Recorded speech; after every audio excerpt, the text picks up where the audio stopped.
한 가지 질문을 한번 해보겠습니다. 하나님은 우리의 몸과 마음의 상처와 질병을 치유하고 고치고 회복시켜서 건강하게 하기를 원하실까요? 아니면 질병 가운데, 고통 가운데 지내기를 원하실까요? 우리가 질병과 아픔과 상처와 그로 인한 괴로움과 고통을 우리에게서 하나님께서 다 없애주기를 원하실까? 아니면 우리가 그것을 가지고 사는 것을 원하실까요? 구약 성경은 우리에게 권선징악, 인과응보의 하나님을 보여줍니다. 그래서 신명기 28장 58절 이하를 보면 죄를 범한 자들에 대해서 하나님께서 그들에게 질병으로 갚아주신다. 이런 말씀들이 있습니다. 내가 만일 이 책에 기록한 이 율법의 모든 말씀을 지켜 행하지 아니하고 내 하나님 여호와라 하는 영화롭고 두려운 이름을 경외하지 아니하면 여호와께서 내 재앙과 내 자손의 재앙을 극렬하게 하시리니 그 재앙이 크고 오래고 그 질병이 중하고 오래일 것이라. 여호와께서 내가 두려워하던 애굽의 모든 질병을 내게로 가져다가 내 몸에 들러붙게 하실 것이며 이 율법책에 기록하지 아니한 모든 질병과 모든 재앙을 네가 멸망하기까지 여호와께서 내게 내리실 것이니. 이와 같은 말씀들을 보면 하나님의 말씀을 어긴 사람들, 하나님께 죄를 범한 사람들에 대해서 하나님은 질병을 주기를 원하신다. 그들에게 질병으로 고통받게 하기를 원하신다라고 하는 부분들이 있다. 하나님이 그 백성이라 할지라도, 하나님의 택함 받은 백성이라 할지라도 그들에게 질병이 있게 하기를 원하실 수도 있다 라고 한다는 점을 우리가 이 구약 성경을 통해서 확인을 해볼 수 있지요. 그런데 이 구약 성경의 이 말씀들은 구약, 옛 언약의 말씀이고 유대인들에게, 이스라엘 백성들에게만 해당이 되는 말씀이지요. 구약 시대에는 성령이 그 사람들 속에 함께하지 않으셨습니다. 사람들은 그 속에 성령을 모시지 못했지요. 그래서 그들은 그 심령과 마음 속에서 이끄심을 받지를 못했습니다.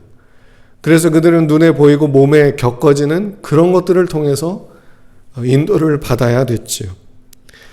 그런데 예수님께서 오신 이후로, 그리고 예수님께서 승천하신 이후로 성령께서 오셨고 예수님을 믿는 자들 안에 성령께서 오셔서 그 안에서 성령이 함께 하시고 인도해 주게 되셨습니다.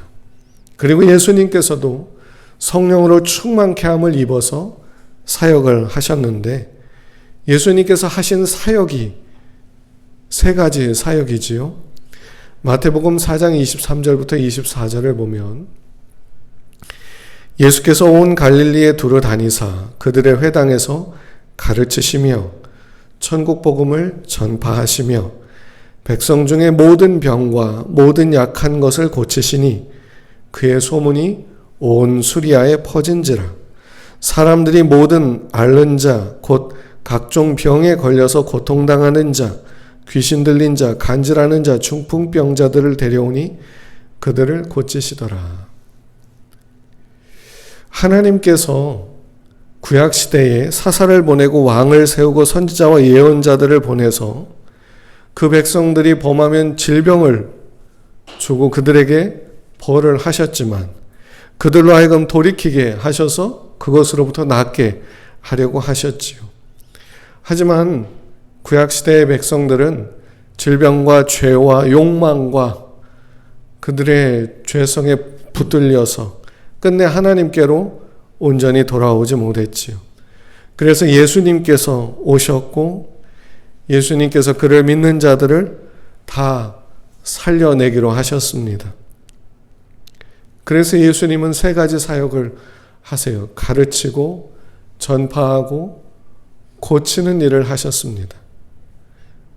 마태복음은요, 복음서에서는 예수님께서 병을 고치셨는데 죄를 범한 자들은 병에 있게 놔두고 죄를 범하지 않은 자들만 고쳐주셨다 이렇게 말하지 않고 모든 병을 고쳐주셨다고 말합니다. 모든 병을 고치시고 모든 약한 것을 고치셨다라고 말하고 있어요. 예수님께서 병자를 고치시니까 이 소문을 들은 수많은 사람들이 각종 병에 걸려서 고통당하는 모든 사람들을 예수님께 데리고 오기 시작했습니다. 그리고 그렇게 온 병자들을 예수님은 고쳐주기 시작하셨지요. 그들이 병에 걸린 이유를 물으면서 죄를 범한 자, 너는 너무 악한 짓을 했구나 하며 그 사람들은 따로 빼놓고 너는 못 고쳐준다 이러지 않으셨지요. 그들조차도 하나님 앞에 말할 수 없는 죄를 범한 자들조차도 주님께서 그들을 고쳐주셨습니다. 예수님께서 베드로의 장모의 집에 찾아가셨을 때 그 장모가 병으로 앓아 누워 있었지요. 그때의 상황을 마태복음에서는 이렇게 말해줍니다. 8장 14절부터 17절인데 예수께서 베드로의 집에 들어가사 그의 장모가 열병으로 앓아 누운 것을 보시고 그의 손을 만지시니 열병이 떠나가고 여인이 일어나서 예수께 수종들더라. 저물매 사람들이 귀신 들린 자를 많이 데리고 예수께 오거늘 예수께서 말씀으로 귀신들을 쫓아내시고 병든 자들을 다 고치셨으니 이는 선지자 이사야를 통하여 하신 말씀에 우리의 연약한 것을 친히 담당하시고 병을 짊어지셨도다 함을 이루려 하심이더라. 예수님께서 병자들을 고치시면서 뭐라고 얘기를 해주냐면 예수님께서 그저 병을 고치셨다라고만 말해주지 않고 예수님께서 우리의 질병을 짊어지셨다라고까지 말해주고 있습니다. 이 말은 하나님께서는 우리가 질병으로 인해 고통받고 질병에 매여 있는 걸 원하지 않으신다는 말이지요. 예수님께서 질병을 짊어지셨다는 말은 선택해서 누구는 짊어지고 누구는 짊어지지 않는 것이 아니라 모든 이들의 질병을 짊어지셨다는 말입니다. 그리고 이 말은 질병으로 고통받고 질병에 매여서 붙들려 있는 걸 원하지 않으신다는 거지. 그래서 예수님은 그분이 친히 질병을 짊어지고 질병으로 나온 그들을 다 고쳐주셨다는 말씀을 성경이 우리에게 보여주는 겁니다. 성경이 우리에게 확실히 알려주는 것은 하나님은 예수 그리스도 이후에 예수님을 믿는 모든 자들이 질병으로부터 자유하여 하나님을 건강하게 섬기기를 원하신다는 것입니다. 구약시대에는 율법을 주고 지키면 건강하고 안 지키면은 질병이 찾아올 거니까 잘해라. 그리고 잘못하면 제사가 있으니까 제사 지내고 짐승의 피를 잡고 또 잘해라. 이렇게 했었습니다. 그런데 율법을 지켜서 잘 건강하고 회복되어야 하는데 그러질 못했지요. 그러니까 하나님께서 얘네들은 해도 안 되는구나 하고 포기하신 것이 아니라 예수님을 보내셔서 그분으로 하여금 질병을 짊어지게 하고 그렇게까지 하심으로써 질병과 고통에서 자유케 하기를 원하셨다는 거지요. 그래서 성자 예수님께서 육신을 입고 오셔서 육신으로 살아가는 사람들의 질병과 고통과 그들의 상처와 그들의 과거의 모든 아픔과 그들의 모든 그 고통을 주님이 다 짊어지고 십자가에서 죽어주셨습니다. 질병을 짊어지고 질병으로 인해 고통받는 자들을 자유케 해주려고 오셨다는 거지요. 이것이 성경이 우리에게 가르쳐주는 내용입니다. 예수님께서 오셔서 그분이 십자가를 지신 이유를 우리에게 가르쳐주는 성경의 내용이지요. 그럼 이 성경의 내용을 가지고 다시 한번 질문을 해보겠습니다. 하나님은 우리의 몸과 마음의 상처와 질병을 고쳐주시고 치유하시고 회복시켜서 건강하게 하기를 원하실까요? 아니면 우리가 잘못하고 죄를 지으면 질병을 얻어서 그냥 그렇게 망하기를 원하실까요? 하나님은 우리가 질병에서 노임받고 치유받고 회복되고 건강하게 성장하여 하나님을 섬기는 것을 원하고 계십니다. 우리는 하나님께서 우리를 치유하셔서 온전케 해주기를 원하신다고 하는 그 사실에 대해 확신이 있어야 됩니다. 하나님의 치유는 우리의 몸의 질병을 고쳐주시는 것뿐만이 아니라 우리 마음의 상처, 우리의 병든 생각, 우리의 왜곡된 사고방식까지 다 아우르는 치유입니다. 예수님은 우리의 몸의 질병만을 치유하는 것이 아니라 우리의 생각과 마음의 상처와 질병까지도 치유해 주시는 분이지요. 그래서 사람들에게 말씀을 가르쳐 주시고 천국 복음을 전해 주셨던 것입니다. 예수님은 우리를 온전케 하시고 건강하게 하시고 강건케 하시려고 우리의 죄와 우리의 저주와 우리의 질병과 우리의 가난을 짊어지려고 오신 분이십니다. 이 주님께서 우리를 고쳐주시고 건강케 해주시기를 원하신다라고 하는 것에 대한 확신이 있으시기를 축복합니다. 그런데 예수님의 십자가 구속을 통한 치유는 믿음을 통해서 얻을 수 있습니다. 그 치유는 믿음을 통해서 얻어지게 됩니다. 그리고 치유에 앞서서 먼저 구원받아야 되지요. 예수님을 나의 구원자로 믿고 영접하여 구원받고 그분이 나를 고쳐주실 것을 확신하는 이 믿음이 있어야 된다는 겁니다. 신약 성경에서는 하나님의 치유의 역사가 하나님의 고치시고 회복시키시고 건강케 하시는 이 역사가 믿는 자에게 임했다라고 하는 것을 우리에게 일관되게 보여주고 있습니다.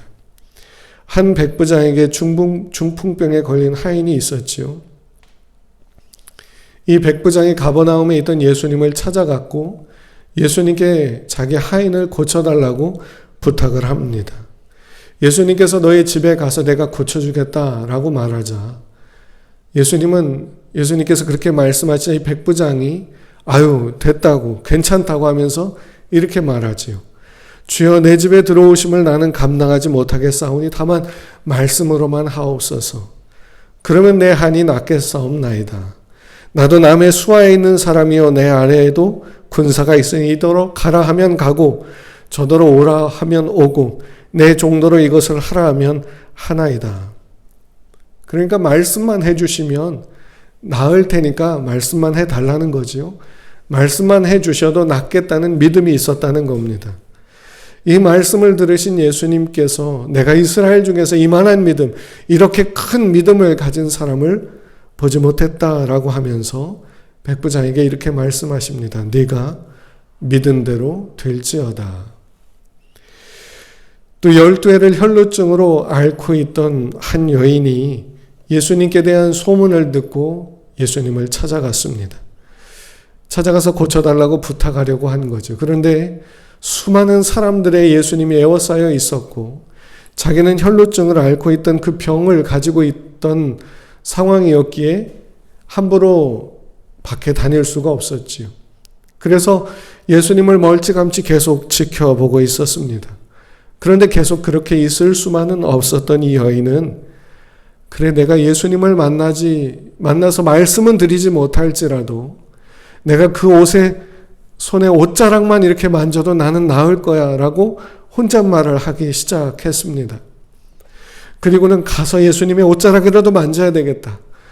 저 사람들 틈바구니 속에서 내가 말은 못해도 예수님의 옷자락이라도 만지면 나을 거야 라고 혼잣말을 한참을 하다가 이제 사람들 틈을 비집고 가서 옷자락을 만졌지요. 우리 한글로 된 개역개정 성경에서는 그가 마음으로 생각했다고 하지만 헬라어 원어를 보면 혼잣말을 했다라고 되어 있습니다. 능력이 나간 것을 아신 예수님께서는 가던 길을 멈추고 누가 나를 만졌느냐라고 하시지요. 이 여인도 예수님에게서 능력이 나와서 자기 병이 나았다는 걸 느낄 수가 있었습니다. 그래서 예수님께 내가 만졌다고 말씀을 드리자 예수님께서 그 여인에게 이렇게 말씀하시지요. 따라 안심하라. 내 믿음이 너를 구원하였다. 복음서를 읽다 보면 예수님께서 믿는 자들을 고쳤다. 그들이 믿었고 예수님이 고쳤다. 이렇게 말하지 않고 그저 예수님께서 가져 고치셨다라고 하는 부분들이 많이 있습니다. 그래서 그들의 믿음과 예수님의 고치심과 상관이 없는 것처럼 되어 있는 구절들도 많이 있지만 그렇지 않지요. 그렇지 않다는 걸 어떻게 알 수 있냐면 예수님께서 고향에 가셨을 때의 상황을 기록한 내용을 보면 알 수 있습니다. 예수님께서 고향에 가셔서 회당에서 말씀을 가르치실 때 그 마을 사람들이 예수님이 누군지 알고 있는 그의 누이들과 형제와 그 부모를 알고 있는 사람들이 와서 말씀을 들었습니다. 그런데 예수님의 가르침이 굉장히 권위가 있고 위엄이 있고 굉장히 귀에 쏙쏙 들어오고 마음을 울리기 시작했지요. 그런데 이 사람들이 그걸 믿음으로 받아들이면 되는데 뭐야 저 사람이 뭔데 저렇게 달라졌지? 하면서 저 사람의 누이들은 이 사람들이고 저 예수님의 형제들은 이 사람들이고 저 예수님의 아버지는 몫으로 우리와 함께 일하고 있고 뭐 별거 아니네. 어디 가서 좀 좋은 말 좀 듣고 좀 대단한 걸 좀 배워왔는 모양이네 하면서 예수님을 배척했지요. 그래서 예수님께서 그곳에서는 고향에서는 고쳐주신 사람이 거의 없었습니다. 마태복음 13장 58절은 이렇게 말합니다. 그들이 믿지 않음으로 말미암아 거기서 많은 능력을 행하지 아니하시니라. 그런데 이 부분을 마가복음에서는 좀 다르게 표현을 합니다. 마가복음 6장 5절부터 6절을 보면 거기서는 아무 권능도 행하실 수 없어 다만 소수의 병자에게 안수하여 고치실 뿐이었고 그들이 믿지 않음을 이상히 여기셨더라. 마태복음에서는 그냥 고치지 않으셨다 이렇게 하는데 이 마가복음에서는 그들이 믿지 않아서 고칠 수가 없었다라고까지 말을 하지요. 다만 아주 극히 소수의 사람들만 믿음을 가졌기에 그들을 고치실 뿐이었고 대다수가 믿지 않음을 이상히 여기셨다라는 거지요. 우리는 하나님께서 우리를 고치시기를 원하신다. 질병을 고치고 마음의 상처를 고치고 우리의 잘못된 습관과 습성과 우리의 마음의 깊은 상처와 우리의 왜곡된 사고방식과 우리의 이 모든 질병들을 주님이 고쳐주기를 원하고 계신다. 어느 정도로 원하시냐? 성자 예수님을 보내서 십자가에 죽게 놔두실 만큼 우리의 질병을 짊어지우게 하실 만큼 우리를 고쳐주시기를 원하신다 라고 하는 이 확신이 우리에게 있어야 되고 그리고 그 주님께서 우리를 고쳐주신다 라고 하는 그 믿음이 우리에게 있어야 됩니다. 우리는 많은 경우 하나님이 나를 고치길 원하실까? 나를 회복시키길 원하실까? 라고 하는 이 의심을 가질 때가 많이 있습니다. 하나님의 마음을 오해하는 거지요. 우리가 하나님의 마음을 오해하는 이유는 많습니다. 근데 많은 경우 그런 오해가 어디에서 비롯되냐면 우리 자신의 실수와 욕망과 정욕 때문에 그렇습니다.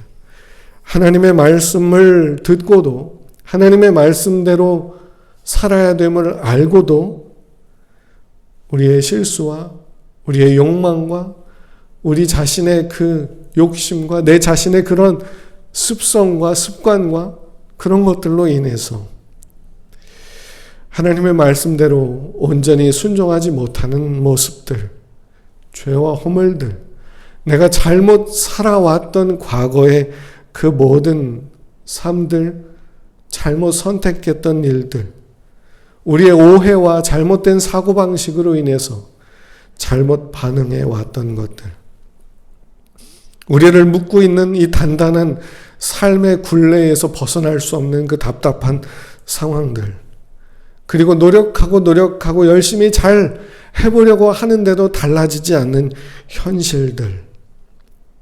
그러한 것들을 보면서, 그러한 것들을 통해서 우리는 이렇게 오해를 하죠. 하나님은 내가 이렇게 고통받다 죽기를 원하시는가 보다.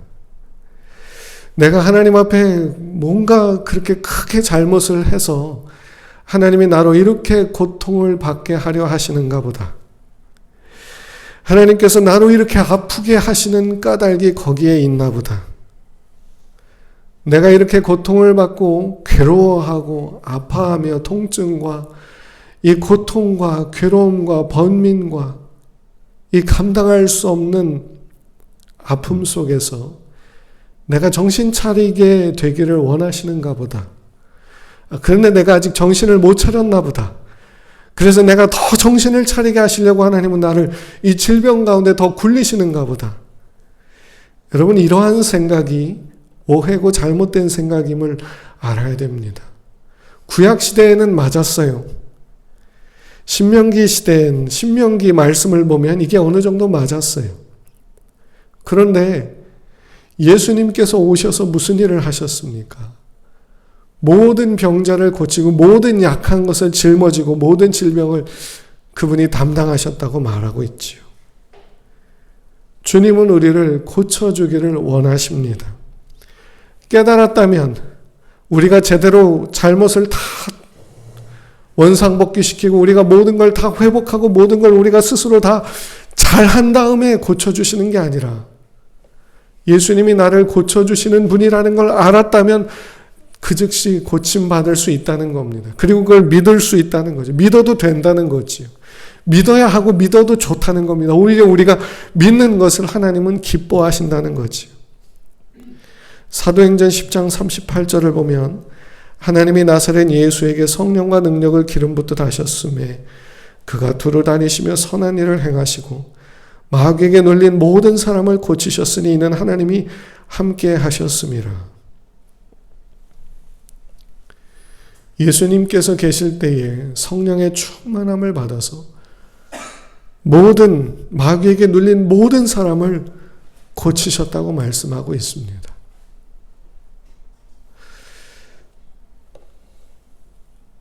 하나님은 우리가 모든 질병에서 노임받기를 원하시죠. 물론 예수님을 믿는다고 해서 항상 건강하기만 한 것은 아닌 현실도 있습니다.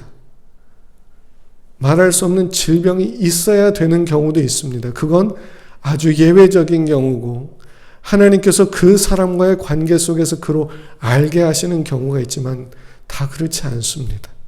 하나님은 우리가 낫기를 원하시고 고침받기를 원하시고 치유받기를 원하십니다. 그렇지 않았다면 예수님께서 질병을 짊어지셨어야 할 이유가 없고 예수님께서 모든 질병을 짊어지셨다는 말씀을 하시면 안 되지요.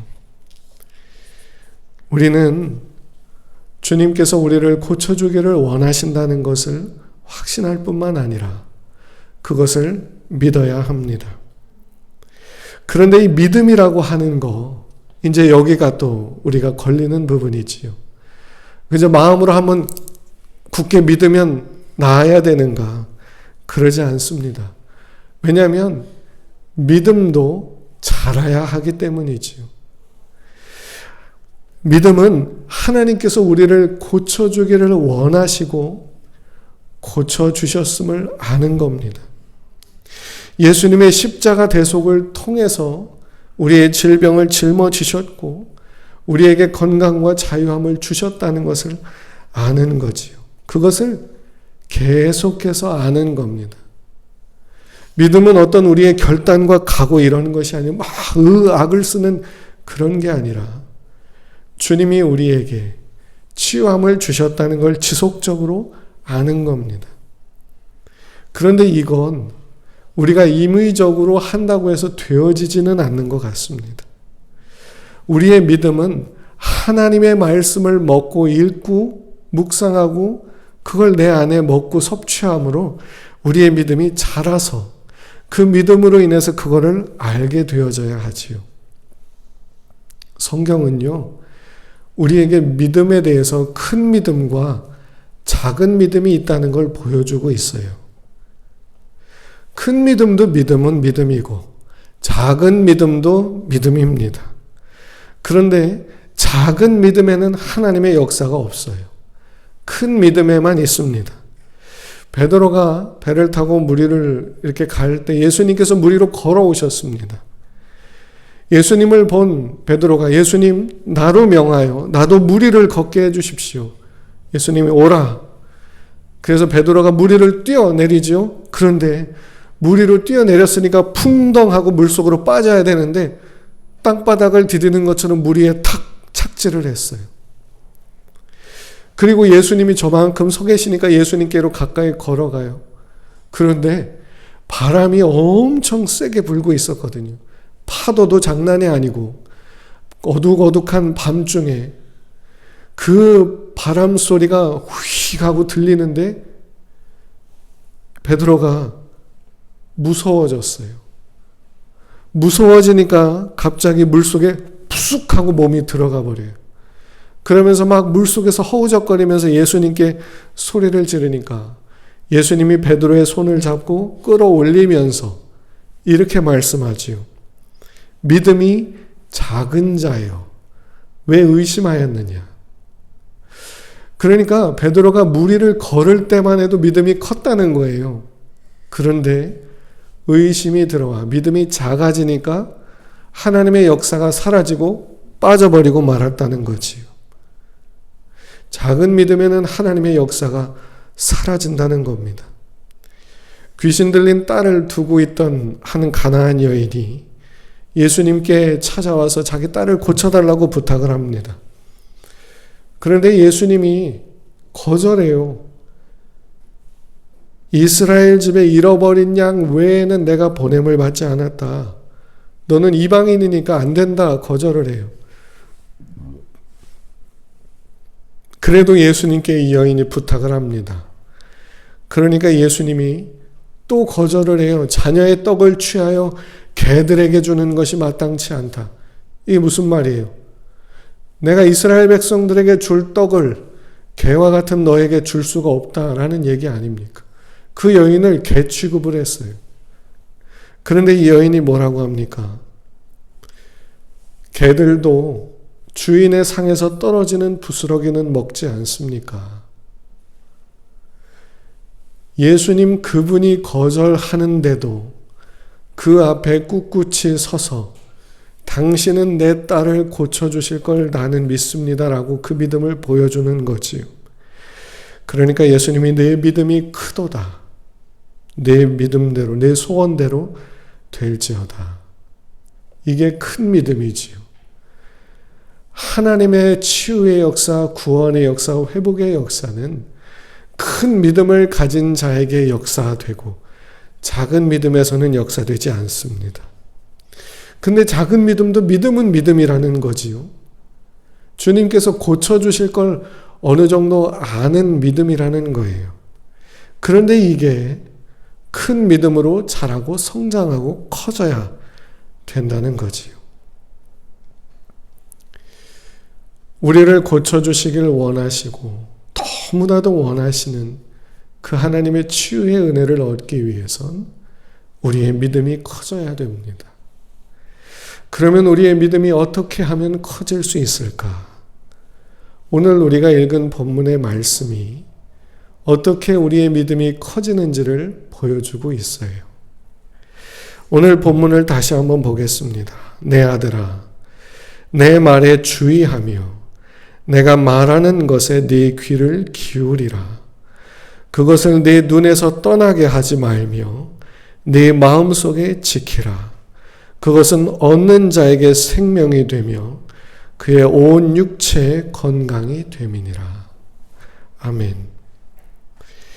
내 아들아, 내 말에 주의하여 내 귀를 기울여라. 우리는요, 하나님의 말씀에 귀를 기울여야 됩니다. 하나님의 말씀에 귀를 기울여야 돼요. 그리고 또 뭐라고 합니까? 그것을 내 눈에서 떠나게 하지 말며. 눈에서 떠나게 하지 말며라고 하는 말은 성경 말씀을, 하나님의 말씀을 항상 눈앞에 이렇게 보고 살라는 말, 그것도 되겠지만 이 말씀이 의미하는 바는 하나님의 말씀대로 되어지는 모습을 눈으로 보고 살아라, 이런 말입니다. 하나님의 말씀대로 되어진, 하나님의 말씀이 이루어진 모습을 눈으로 항상 보고 살아라. 여러분, 우리의 믿음이 커지려면 하나님께서 그 말씀대로 우리를 고치고 회복시키고 온전케 하시는 그 모습을 볼 수 있어야 됩니다. 말씀이 이루어지는 모습을 볼 수 있어야 돼요. 우리의 연약함을 담당하시 우리의 질병을 짊어지셨다는 말씀을 읽을 때, 귀를 기울이고 들을 때 듣고 보고만 끝낼 것이 아니라 마음의 생각으로, 아, 주님께서 나의 질병을 이렇게 짊어지셨구나, 주님께서 나의 고통을 이렇게 가져가셨구나 라고 하는 걸 마음의 눈으로 그려볼 수 있어야 된다는 거지요. 그래서 주님이 나의 질병과 고통을 가져가셔서 자유케 되고 회복된 내 모습을 보실 수 있어야 된다는 겁니다.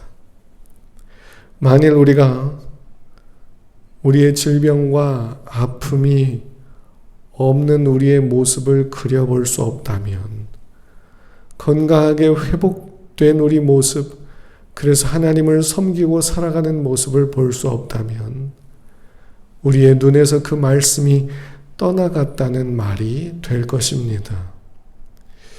여러분, 우리는 믿지 않고 하나님께서 그분의 역사를 해주시기를 바라기만은 하면 안 됩니다. 하나님은 그렇게 하지 않는 분이시지요.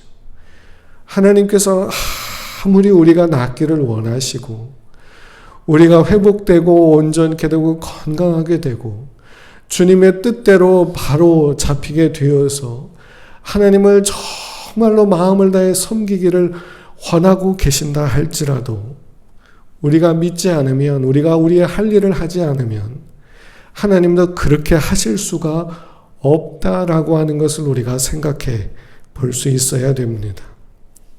만약에 우리가 믿지 않는데도 하나님이 그렇게 하신다면 하나님은 그분의 말씀을 스스로 어기는 것이 되지 않겠습니까?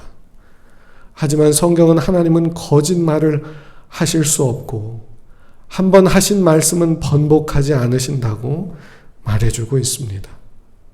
그래서 하나님은 우리가 믿음으로 나오기를 원하시고, 그래서 우리가 믿을 수 있도록 그분의 말씀을 우리의 손에 성경책으로 쥐어 주셨지요. 그리고 그 말씀은 우리에게 약이 되게 하셨습니다. 이 말씀은 너희에게 건강이 된다. 이 건강이라고 하는 말이 원어로는 약이라는 뜻이거든요. 그것은, 그 말씀은 그 얻는 자에게 생명이 되고 그 말씀은 그 온 육체의 약이 된다. 그 말씀을 가지고 먹고 그 말씀을 복용해서 눈으로 보고 믿음의 눈으로 보고 마음의 눈으로 보고 그리며 살아갈 때에 그 말씀이 그에게 약이 돼서 그의 믿음을 고치고 회복시키고 그의 몸을 고치고 그의 질병을 고치고 그의 삶을 고쳐가기 시작한다는 거지요. 여러분, 하나님의 말씀은 우리를 고치고 회복시키는 약입니다. 요즘에 약 드시는 분들이 참 많아요. 그래서 연예인들도 보면 막 약을 밥처럼 먹는 분들도 있죠. 밥 한 공기 먹는 것처럼 그만큼 약을 먹는 분들도 있어요. 그런데 약을 먹는 것도 좋긴 하겠지만 우리의 영과 육체에 정말 필요한 약이 되는 하나님의 말씀도 드셔야 됩니다. 하나님의 말씀을 복용하는 방법은 눈에서 떠나지 않게 하는 거지요. 말씀이 말하는 걸 보는 겁니다. 말씀이 말하는 걸 생각하고 그대로 되어진 걸 마음의 눈으로 그려보는 거지요. 맨날 보고 사는 겁니다. 맨날 그렇게 바라보고 사는 겁니다. 그래서 믿음이 쉽지 않지요. 베드로도 그의 눈에 큰 파도가 보이고 그의 눈에 휙 하고 부는 그 어둠의 바람을 볼 때 주님이 오라 하셨던 말씀이 그 눈앞에서 사라지니까 믿음이 작아져 버리고 말았죠. 여러분, 우리가 살아내야 되는 삶은 결코 쉽지가 않습니다. 얼마나 많은 문제들이 있는지 모르고 풀어내야 되고 해결해야 될 숙제들이 얼마나 많은지 모릅니다. 전혀 해결될 기미가 보이지 않고 전혀 나아질 방법이 전혀 없는 상황, 모든 것이 악화되어져만 가는 것, 그것이 우리 눈에 보여지는 겁니다. 그리고 우리는 그걸 보면서 살아가지요. 그리고 그걸 마음의 눈으로 계속 그려봅니다. 그리고 거기서 뭐가 나아질까? 나아질 게 없네. 이렇게 살다가 죽겠구나 하며 그것을 끊임없이 묵상하며 눈으로 바라보며 삽니다. 그것이 작은 믿음이지요. 하나님께서 하길 원하시는 마음은 있어요. 믿음은 고쳐주신다는 것도 알아요. 그런데 작은 믿음이 되면요, 무리를 걷다가도 빠집니다. 우리는 하나님의 말씀을 통해서 하나님의 말씀이 우리에게 이루어지는 모습을 늘 보고 살아야 됩니다. 그렇게 말씀을 날마다 복용해야 됩니다. 그래서 우리의 믿음이 큰 믿음이 되어져야 하지요. 귀신 들린 딸을 데리고 있던 그 여인, 가나안 여인처럼 예수님이 거절하고 또 거절하고 또 거절해도 예수님께서 고쳐주신 걸 바라보고 그 앞에 또 서고 또 서는 것처럼 우리도 우리의 현실 앞에 우리의 눈에 보여지는 것들이 그것밖에 없을지라도 하나님의 말씀을 통해 하나님께서 우리를 변화시키고 치유하시고 온전케 하시고 회복시키시고 하나님을 건강한 마음과 건강한 몸으로 정말로 섬기게 된 그 모습을 말씀을 통해 우리가 보고 또 보고 또 보고 살아야 되지요. 여러분, 믿음의 고백에 대해서 우리가 많은 말들을 하지요. 왜 고백합니까? 믿음으로 고백하면 다 되는 게 아닙니다. 믿음으로 고백하는 이유는 우리의 눈에 보여지는 현실을 마음의 눈으로 믿음으로 바라볼 수가 없어서 입으로 고백하는 거 아니겠습니까? 눈으로 마음으로 전혀 생각이 안 되니까 소리라도 질러보는 거 아니겠습니까? 하나님의 말씀대로 되어진다고 우리가 선포라도 해보는 거 아니겠습니까? 그 모든 이유는 우리의 믿음의 눈으로 보기 위해서입니다. 하나님의 말씀을 우리의 눈에서 떠나지 않게 하기 위해서지요. 이 말씀을 내 입에서 떠나지 않게 하라는 말씀도 있지 않습니까? 하나님의 말씀이 우리의 부서지고 망가진 믿음을 바로 세워주고 하나님의 말씀이 우리의 믿음을 고치고 그리고 믿음이 고쳐지면서 그 말씀이 우리의 질병을 고치고 우리의 상처를 치유하고 우리 속의 아픔을 고치고 우리의 잘못된 습성을 고치고 우리의 잘못된 사고방식을 고치고 우리의 왜곡된 생각을 고치고 우리의 모든 부족하고 흠 있는 것들을 그 말씀이 고쳐내 주시는 겁니다. 그 말씀이 바로 하나님이시기 때문이지요. 여러분, 말씀을 날마다 읽고 들으십시오. 그런데 거기에 대해서 반드시 보십시오. 잘 안 보이면 말이라도 하십시오. 말하는 이유도 마음의 눈으로 보기 위함 아니겠습니까?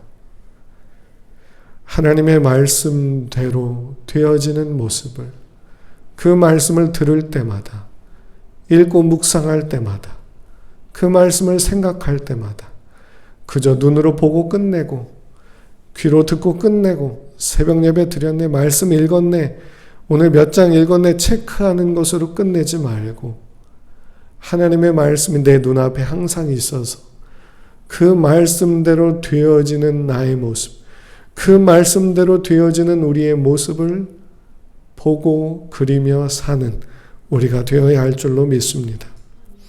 데살로니가전서 5장 23절부터 24절은 이렇게 말해요. 평강의 하나님이 친히 너희를 온전히 거룩하게 하시고 또 너희의 온 영과 혼과 몸이 우리 주 예수 그리스도에게서 강림하실 때에 흠없게 보존되기를 원하노라. 너희를 부르시는 이는 미쁘시니 그가 또한 이루시리라. 우리를 거룩하게 하시는 분이 하나님이십니다. 흠없이 온전케 하시는 분이 하나님이십니다. 우리의 영과 우리의 혼과 우리의 몸을 흠없게 보존되게 해주시는 분이 하나님이십니다. 그분이 그것을 또한 이루실 것입니다. 이 말씀을 눈으로 보십시오. 주님이 우리를 온전케 하시는 모습을 눈으로 보십시오. 그리고 이 말씀을 고백하십시오. 이 말씀대로 되어지는 걸 마음으로 생각하십시오. 온전치 못한 모습을 볼 때마다, 그 현실을 마주대야 할 때마다 이 말씀을 떠올려 이 말씀이 내 눈앞에서 떠나지 않게 하십시오. 믿음으로 하나님의 말씀이 되어지는 걸 보고 살아갈 때 우리의 믿음이 커지고 주의 구원이 임하게 되고 그분이 그의 착한 일을 반드시 우리의 삶 속에서 이루어내 주실 줄로 믿습니다. 우리를 고치고 회복시키는 하나님의 말씀, 그 말씀을 날마다 복용하십시오. 눈에서 떠나지 않게 하십시오. 하나님의 말씀을 눈에서 떠나지 않게 하는 것이 복용하는 겁니다. 하나님의 말씀을 날마다 복용함으로 건강해지고 회복되어지고 온전케 되어서 정말로 기쁨으로 하나님을 섬기며 살아갈 수 있는 저와 여러분들이 다 되실 수 있기를 주님의 이름으로 축복합니다.